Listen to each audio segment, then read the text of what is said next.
Adventist Broadcasting Network, ABN. 안녕하십니까 성도 여러분. 드디어 한 해가 거의 가고 있습니다. 오늘은 또 이제 교과의 마지막 과를 다루는 그런 날인데 한 기 동안 여러분들께서 대쟁투를 중심으로 한 그리스도인들의 삶의 문제에 대해서 교리적인 측면들을 살펴보셨는데 얼마나 많이 은혜를 받으시고 또 신앙생활에 많은 변화가 있었는지 모르겠습니다. 자, 이제 오늘 마지막 제13과는 만물이 새롭게 될 때라는 그런 제목으로 마지막 사건들의 내용들을 좀 같이 살펴보도록 하겠습니다. 자, 이렇게 또 오늘 마지막까지 자리해 주셔서 대단히 감사합니다. 우리 패널들 한 기 동안에 뭐 수고하신 분들 또 이렇게 자주 변하다 보니까 좋은 것 같아요. 패널들이 변하면서 또 우리가 다양하게 말씀 함께 나눌 수 있는 그런 시간인 것 같습니다. 자, 오늘 마지막 과인데 어떠세요? 그 느낌들이? 뭔가 아쉽고. 네. 아쉽죠? 네. 네. 한 기 동안에 많이 배우셨죠? 네. 자, 오늘은 이제 만물이 새롭게 될 때이기 때문에 자신의 삶 속에서 변화했으면 하는 것, 이런 문제들을 같이 좀 다루면서 내용을 시작해 보려고 하는데, 자, 우리 형준 씨 어떤 것이 있습니까? 내 삶의 스타일이나 패턴이나 뭐 이런 요소 가운데서 가장 변화되었으면 하는 것, 어떤 것이 있습니까? 네, 저는 보기와는 다르게 네. 겁이 굉장히 많거든요. 진짜 보기와 다르네요. 네. 어떤 제가 뭘 해야 되는 일이라던가 아니면 이제 인간 관계라던가 네. 개인적으로 어떤 상처받진 않을까 아니면 제가 실패하진 않을까. 약간 소심. 예. 네. 진짜 보기와 많이 다릅니다. 그런 면들이 있어서 네. 그런 것도 이제 좀 극복하고 이제 새롭게 변화했을 때는 이게 좀 되게 용기 있고 담대하게 또 신앙적인 면에 있어서도 정말 이렇게 좀 강한 신앙, 하나님께서 이끌어 주신다는 그런. 그렇죠. 순교자의 열정 뭐 이런 거. 예, 그런 걸 한번 네. 뜨겁게 한번 타올랐습니다. 알겠습니다. 그런 삶의 변화를 위해서 기도해 드리겠습니다. 감사합니다. 네.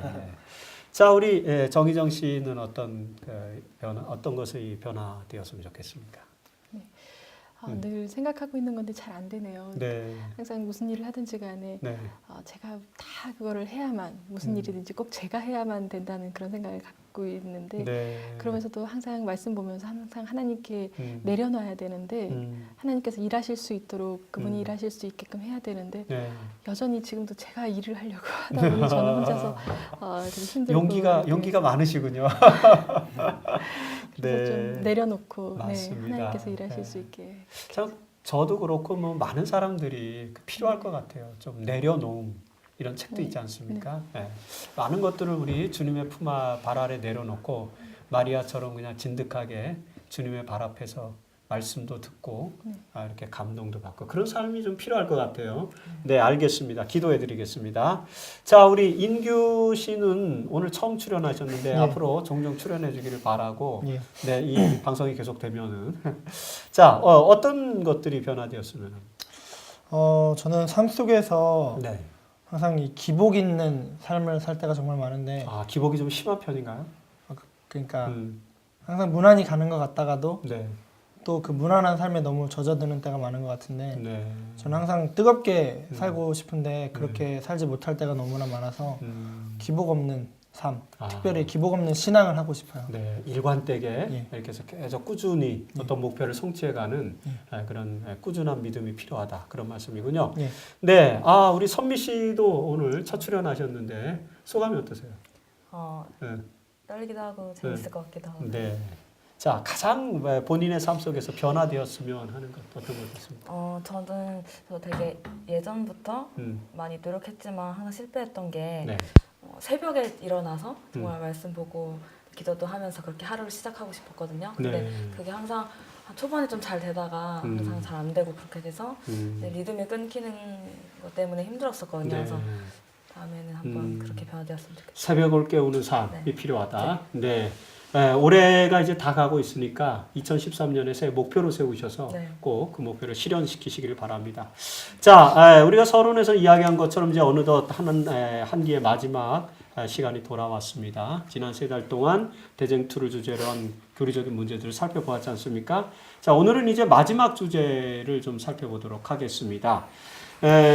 지난주에 특별히 우리는 마지막 날의 사건들과 관련해서 이제 그리스도의 재림에 대해서 살펴보았는데 오늘은 그 재림 이후의 내용에 대해서 살펴보려고 하거든요.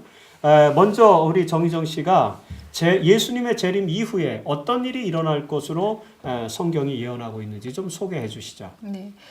성경 계시록 20장에 보면 네. 예수님의 재림과 더불어서 사탄이 결박되어서 무저갱에 던져지고 네. 1000년 동안 갇히게 되는 그러한 이야기가 또 나오고 있습니다. 또 네. 반면에 네. 또 하나님의 백성들이 영광스러운 그 첫째 부활에 참여하여서 네. 그리스도의 제사장이 되고 1000년 동안 예수님과 더불어서 왕노릇하는 네. 그런 일들이 예언이 되고 있습니다. 즉 재림 이후에 천년기의 역사가 시작된다는 말씀으로 우리가 이해할 수 있을 재림 것이라고 후에 천년왕국이 펼쳐지게 네. 된다는 말씀인데 자, 그 천년왕국에 대한 말씀을 좀 더 살펴봐야 될 것 같습니다. 우리 인규 씨, 네. 먼저 예수의 재림 후에 천년왕국이 도래하게 되는 것은 신학적으로 어떤 중요한 의미가 있습니까? 예, 신학적으로 기독교 종말론은 크게 세 가지가 있는 걸로 알고 있습니다. 네. 무천년설과 후천년설, 전천년설이 그것인데요. 우선 무천년설이라고 하는 것은 마지막 때에 천년기의 기간이 있다고 보지 않고 네. 천년기란 예수의 승천 이후 네. 곧 종말의 때까지 이 세상에 서서히 실현되는 기간으로 이해하는 것입니다. 네. 또한 후천년설이란 마지막 때의 복청년의 기간이 먼저 온 후에 그 천년기의 끝에 예수께서 재림하신다는 이론이고 네. 마지막으로 전천년설은 천년기 전에 먼저 예수께서 재림하시고 그 후에 천년기가 온다는 이론입니다. 아, 그렇군요. 네. 그러니까 무천년설, 후천년설, 전천년설. 그러니까 내용은 대강 알 것 같기도 한데 네. 사실 내용이 좀 복잡한 것도 복잡하죠. 사실이잖아요. 네. 그러니까 이런 재림론에 있어서 저희 재림교회 입장은 정확하게 무엇인지 좀 네. 재림교회는 이제 전천년설을 지지하게 됩니다. 사실 19세기에 많은 신학자들이 후천년설에 입각한 재림 사상을 강조했습니다. 아까 이제 우리 인규 씨가 설명했던 것처럼 천년기가 다 지나고 나서 이제 예수님 재림한다. 그런 게 후천년설이거든요. 그런데 윌리엄 밀러가 등장해가지고 그것이 아니라 예수님이 먼저 재림하고 그 다음에 천년기가 온다. 그래서 전천년, 천년 전 재림 그런 뜻이에요. 천년 후 재림 이렇게 하면 전천년 후천년이 쉽습니다. 좀. 그래서 천년 전에 재림이 먼저 온다라는 사실을 강조했고 그것 때문에 이제 재림교회는 자연스럽게 전천년설을 받아들이게 됐습니다.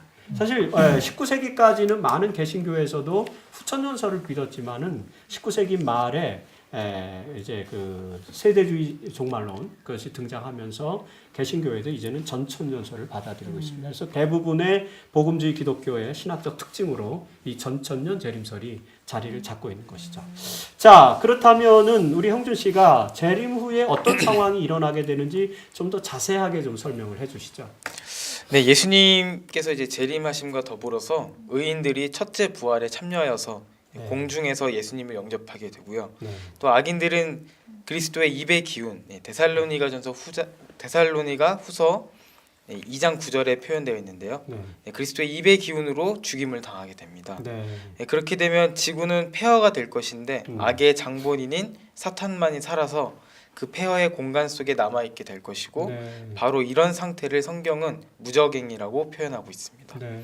사탄은 만국을 미혹하지 못하고 홀로 고립되어 살게 될 것입니다. 네, 천년기가 시작될 때 일어나는 사건들로 이제 재림과 의인의 부활 및 승천, 그리고 이제 악인의 멸망과 사단의 결박 이런 것입니다. 이후에 이제 천년기가 시작된다는 말씀이잖아요.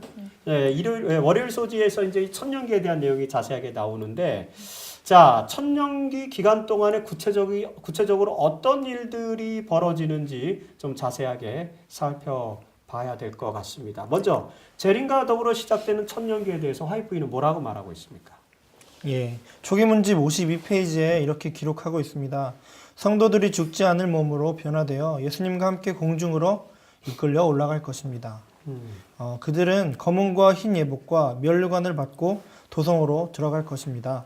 그 후에 비로소 예수님과 성도들은 심판석에 앉게 되고 성도들은 예수님과 같이 악인들에게 심판을 내리게 됩니다. 네, 천년기에 이제 구원받은 성도들이 예수님과 같이 악인들을 심판하는데, 그렇죠?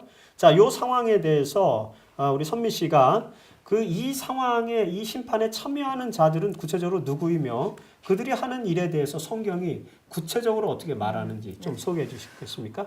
네. 계시록 20장 4절에는 이 네. 내용 자세하게 기록되어 있는데요.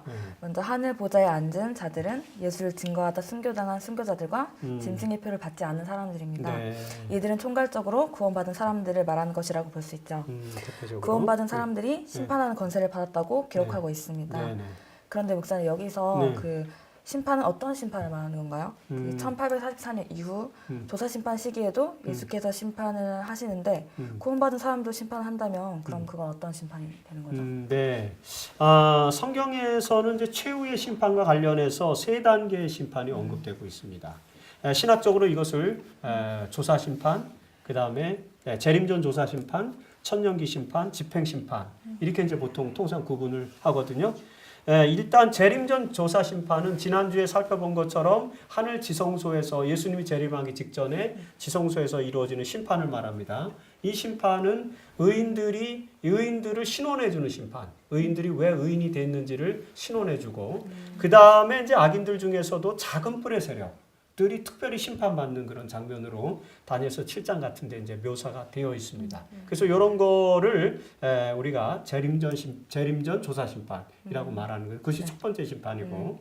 그다음에 이제 오늘 다루는 이 천년기 심판은 악인들의 그 상황을 심리하는 심리 심판인 것입니다. 그래서 이걸 우리가 보통 천년기 심판 또는 심리 심판 이렇게 말을 하게 됩니다. 의인들과 그리스도께서 함께 악인들이 왜 구원받지 못하는지 그들이 제1책에 기록된 이유가 무엇인지를 심판하는 것입니다.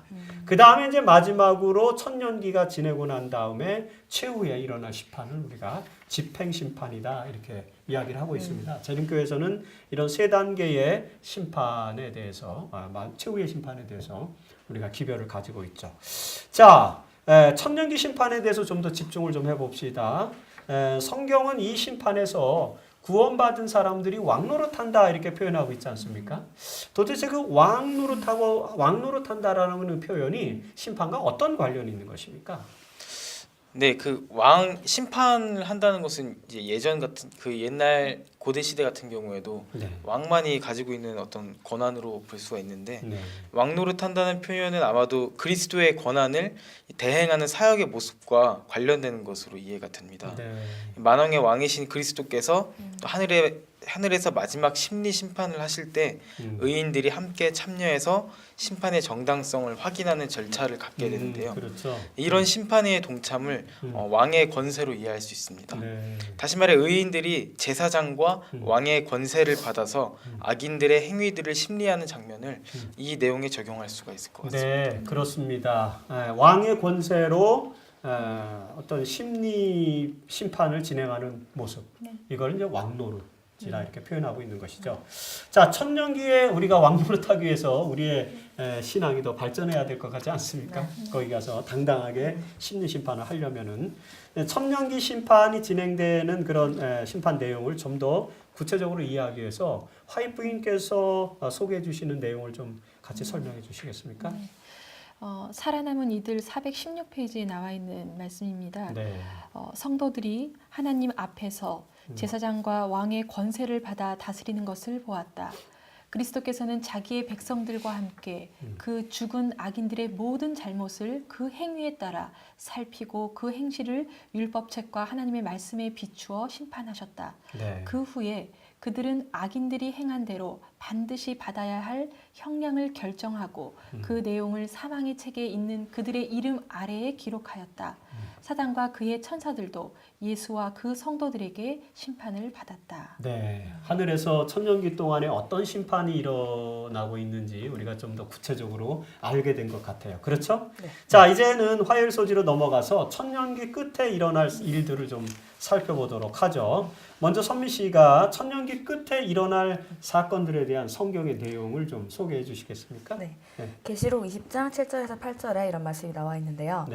천년이 참에 사탄이 그 옥에서 놓여 나와서 땅의 사방 백성 곧 곡과 마곡을 미혹하고 모아 싸움을 붙이리니 그 수가 바다의 모래 같으리라.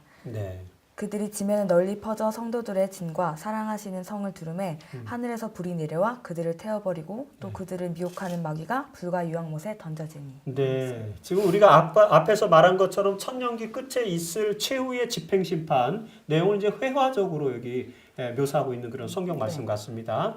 자, 이 최후의 심판 장면을 의미론적으로 요약한다면 어떤 내용입니까? 네, 최후의 심판이 일어나는 천년기 끝에서 네. 사단의 기만으로 곡과 마곡으로 묘사된 악의 세력들이 결집하여서 악의 세력들이 네, 성도들과 새 예루살렘에 대하여 마지막 반역을 도모합니다. 네, 하지만 그 결과는 이제 악의 소멸로 귀결됩니다. 악의 소멸로. 네, 하나님께서 세우실 새 예루살렘에는 더 이상 악이 존재하지 않는 완전한 나라가 될 것입니다. 네. 네, 그렇게 되기 위해서는 악의 세력이 멸절해야 되는데 네. 천년기 끝에서 일어나는 사건은 바로 그 장면을 구체적으로 보여줍니다. 네, 천년기 끝에 있을 심판에서는 악의 소멸이 이루어진다고 했는데, 자, 이것이 우리에게 왜 중요한지 그 이유를 좀 더 설명을 해야 될 것 같거든요. 네, 설명 좀 해주시죠. 악과 그 세력은 정말 우리 삶에 있어서 부조리의 원인이라고 할 수 있습니다. 그렇죠. 우리는 선을 행하고 행복한 삶을 꿈꿔오고 있지만 정말 선을 많이 베푸는 사람들이 원하지 않던 사고를 당한다거나 정말 성실하게 일하는 사람들이 편법을 행하는 사람들에 비해서 상당히 승승장구하고 그런 일이 있다거나 네. 또는 점점 세상은 정말 범죄가 정말 극심해져서 네. 정말 악이 꼭 승리하는 것처럼 보이는 이러한 세상이기 맞습니다. 때문에 네. 정말 이 땅에서는 그런 세상을 만든다는 것은 정말 불가능합니다. 네. 그러나 우리 하나님의 놀라운 계획과 섭리에 의해서 언젠가는 악의 세력이 망하고 또는 또한 선한 세상이 오게 될 것인데 네. 바로 그런 소망을 실현시켜주는 마지막 사건이 아까 말씀하신 바로 천년기의 끝에 있을 악의 소멸입니다. 악의 소멸. 네. 네. 사탄의 멸망으로 악은 영원히 소멸되고 영원한 하나님의 나라가 실현될 것이기 때문에 이 사건은 정말 오늘 우리에게 얼마나 매우 중요한 사건이라고 생각이 되어집니다. 네, 그렇습니다. 악의 소멸. 이 장면만 이제 놓고 보면은 사실 우리에게 인류의 역사가 좀 비극적 결말로 끝나는 것 같은 그런 이제 인상을 받게 됩니다. 그런데 사람들은 이제 해피엔딩을 좋아하잖아요. 이야기를 통해서. 네, 자, 우리 성경의 마지막은 이렇게 비극으로 끝나는 것일까요? 이렇게 비극으로 끝난 비호감일 텐데 어떻게 생각하십니까? 그렇지 않습니다. 네. 성경의 마지막은 사실 비극적 결말이 아니라 권선징악에 가깝다고 볼 수 있습니다. 권선징악. 네.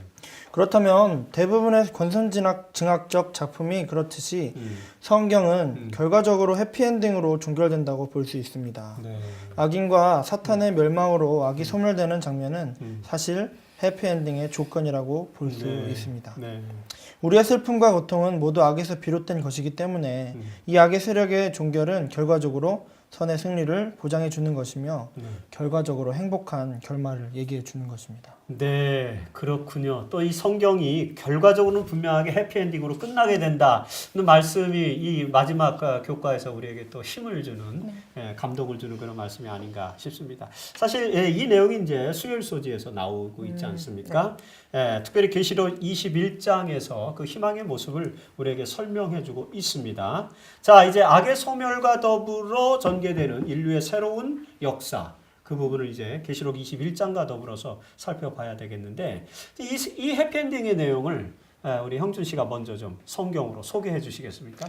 네, 계시록 21장 1절로 2절입니다. 네. 또 내가 새 하늘과 새 땅을 보니 처음 하늘과 처음 땅이 없어졌고 바다도 다시 있지 않더라. 또 내가 보매 거룩한 성 새 예루살렘이 하나님께로부터 하늘에서 내려오니 그 준비한 것이 신부가 남편을 위하여 단장한 것 같더라.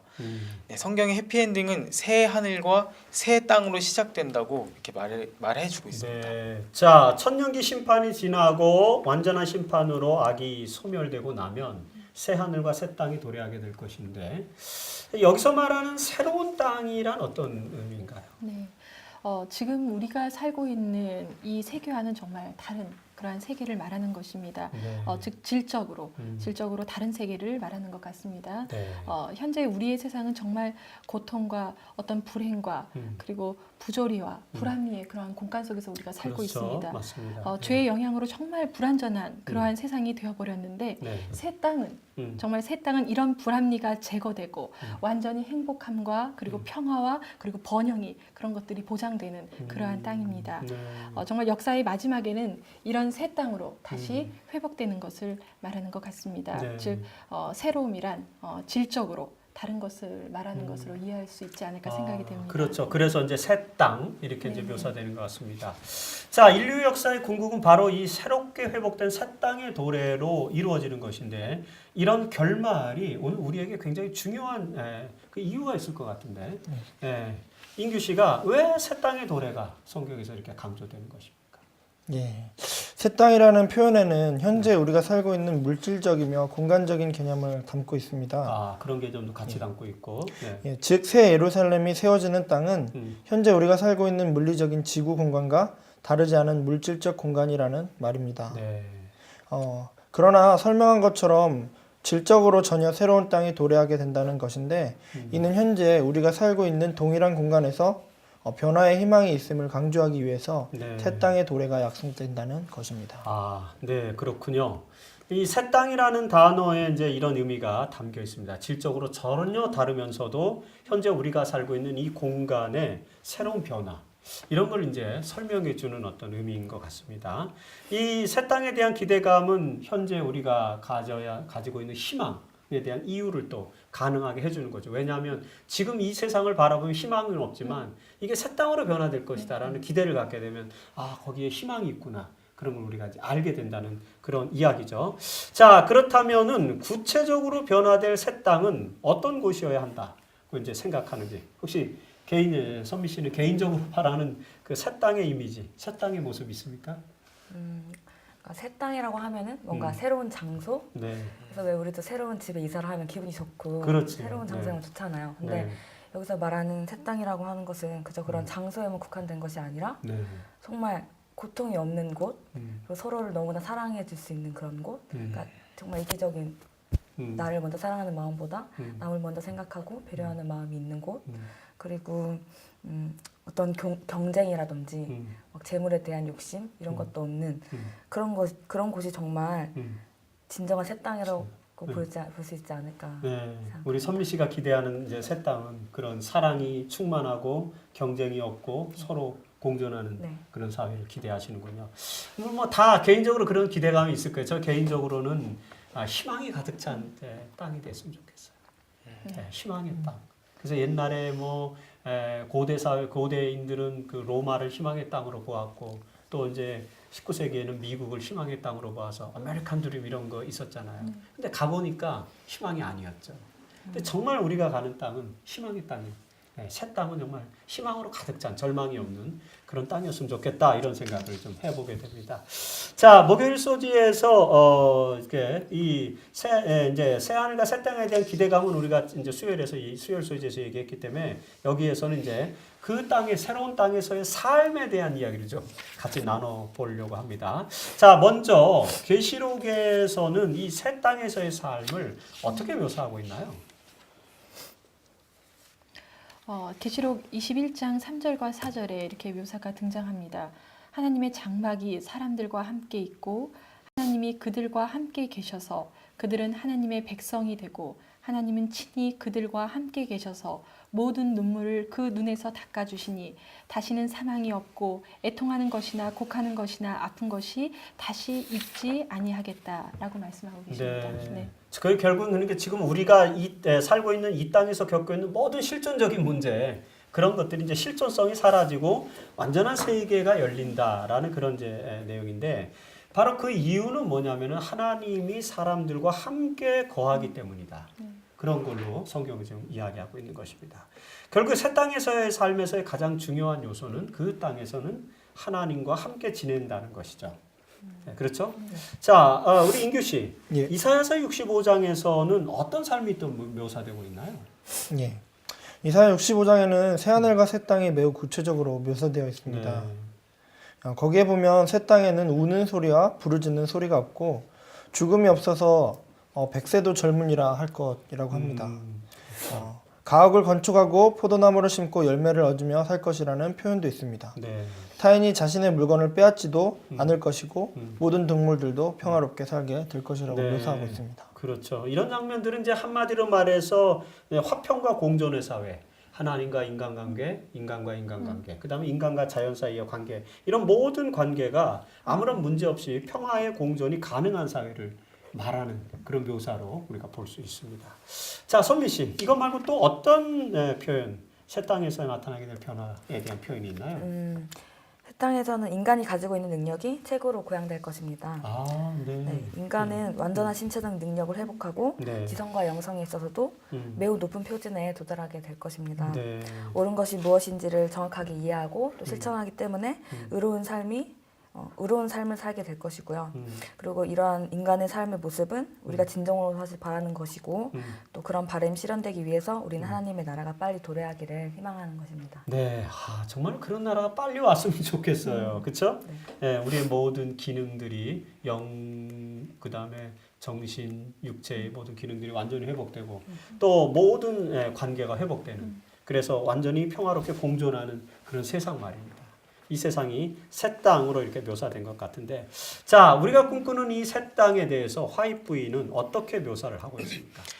네, 재림신도의 가정 543페이지에서 544페이지에는 이렇게 묘사하고 있습니다. 하늘은 좋은 곳이다. 나는 거기 가서 나를 위하여 그 생명을 바치신 나의 사랑하는 예수를 보기를 사모하며 그의 영광스러운 형상으로 변화되기를 원한다. 거룩한 자들과 순결한 교제, 거룩한 천사들과 그 옷을 어린 양의 피로 씻어 희게한 각 시대에 충성된 자들과의 조화된 생활, 이것들은 구속된 자들의 행복을 더욱 더하는 것이다. 네, 정말 화이트 부인의 표현처럼 하늘나라는 좋은 곳입니다. 그렇죠? 네, 그 좋은 나라에 가기 위해서 우리가 더 열심히 노력하고 헌신하는 그런 그리스도인의 삶을 살았으면 좋겠습니다. 자, 지금까지 우리가 이제 천년기와 그 끝에 있을 사건들에 대해서 이제 살펴보았습니다. 인류의 타락으로 인한 죄악의 역사가 완전하게 이제 종결되고 그리고 새 하늘과 새 땅이 도래된다는 것이죠. 이런 감동적인 역사 속에서 우리는 해피엔딩의 종결, 그 성경의 역사적 그 종말에 대해서 이제 이해를 하게 된 것이죠. 이제 오늘 교과를 마무리하고 또 한 기의 교과를 전부 마무리하면서 좀 정리를 해보도록 하겠습니다. 자, 먼저 우리 인규 씨가 천년기에 있는 심판의 내용에 대해서 우리가 기억해야 될 것은 무엇이었나요? 네, 천년기의 심판은 죄인들의 죄에 대한 심리 심판이라는 사실을 알게 되었습니다. 네. 그러므로 이 심판은 재림전 조사 심판, 천년기 끝에 있을 최후의 집행 심판과 더불어 심판의 세 가지 국면 중에 하나인데 천년기 심판을 통해서 죄의 문제와 그 궁극적인 결과를 확실하게 이해하게 됩니다. 네. 특별히 구원받은 의인들은 이 시기 동안에 그리스도와 함께 심판의 기능을 수행하는 왕의 역할을 감당하게 됩니다. 네.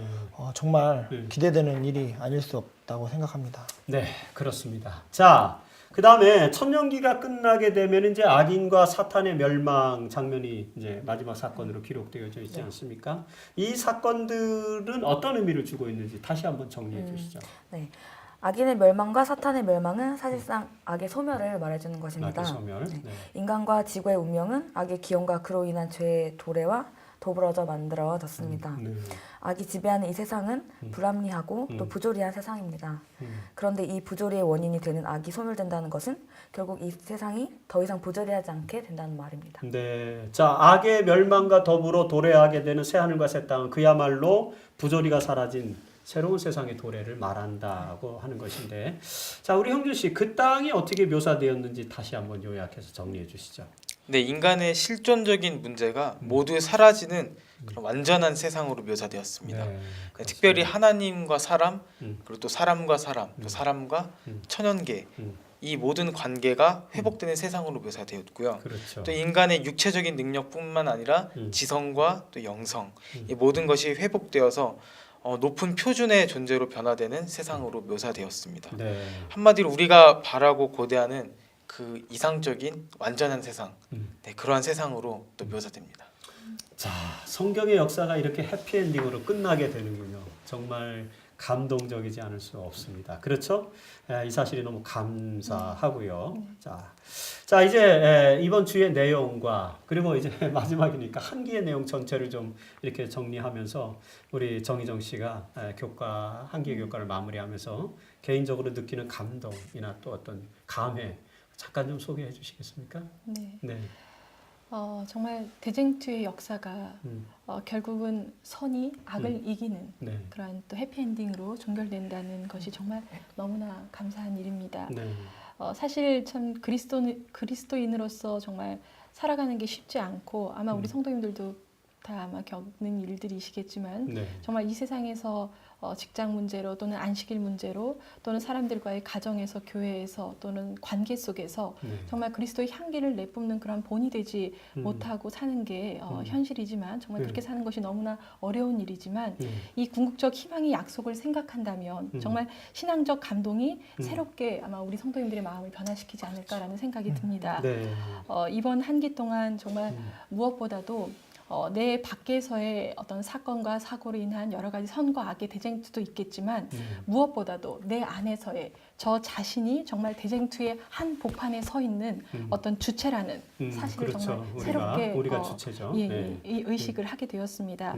정말 새 땅의 소망을 우리가 바라보면서 그 전장에서 더욱 담대하게 그런 더욱 담대한 믿음으로 살아갈 수 있는 힘과 그리고 용기 이런 것을 얻게 된 것이 가장 감동적인 교훈이지 않았나 생각해 봅니다. 제가 해야 될 마무리를 다 해주셔가지고 저는 이제 무슨 말씀으로 마무리를 해야 될지 참 모르겠습니다. 어쨌든 한기 동안 우리는 대쟁투를 주제로 해서 그리스도의 삶이 어떻게 돼야 되는지에 대해서 쭉 조명을 해봤고요. 세상 역사의 종결이 절망으로 끝나는 것이 아니라 해피엔딩으로 맞춰진다는 것을 보게 되었습니다. 그 상황 속에서 결국에는 이 역사의 해피엔딩의 주인공은 바로 우리들이고 그렇기 때문에 우리가 이런 대쟁투 현장의 전장에서 하나님의 선을 고양시키면서 이 전쟁을 승리로 이끌 수 있도록 하나님과 함께 해야 되는 그런 사실들에 대해서 살펴보게 된 것입니다. 결과가 분명하니까 그 결과에 대한 믿음을 가지고 우리의 신앙을 끌고 나간다면 우리는 분명히 성경에서 약속한 승리를 경험하게 되지 않겠습니까? 네, 우리 모든 패널들 그런 승리의 소망을 가지고 이번 한기의 교과를 마무리해 주시고 새로 도래되는 2013년 믿음으로 승리하는 삶을 사시길 바랍니다. 그리고 우리 시청자 성도님들도 시청하시는 성도님들도 올해 여러분들이 이 대쟁투의 현장에서 전장에서 어떻게 살았는지는 잘 모르겠지만 용기를 가지시고 이번 한기 동안의 교과가 우리에게 주는 교훈을 희망 삼아서 2013년에 믿음으로 승리하는 삶을 살게 되기를 간절히 바랍니다. 감사합니다. 고맙습니다. 고맙습니다.